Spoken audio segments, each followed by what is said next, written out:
नमस्कार मित्रांनो, दसऱ्याच्या आपल्याला हार्दिक शुभेच्छा।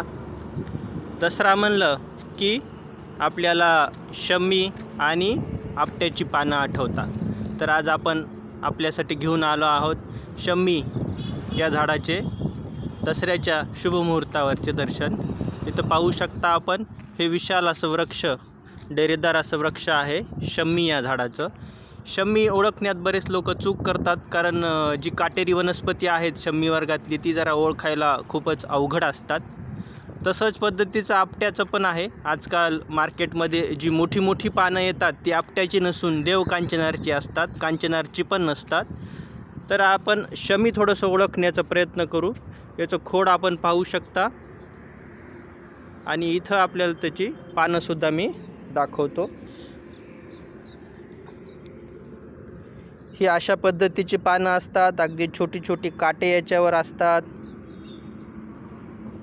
आणि हे आहे शम्मीचं झाड। हे लहान असताना ओळखणं खूपच अवघड असं काम आहे, परंतु मोठं झाल्यावर याच्या फुलांवरून, याच्या शेंगेवरून आणि पानांवरून आपल्याला शम्मी ओळखता येते। विशाल असं डेरेदार वृक्ष होतं। आपल्या भागात बऱ्याच साऱ्या शेतांमध्ये शम्मीची झाडं पाहायला मिळतात। तर शुभ दीपावली, आरोग्य संपन्न रहा।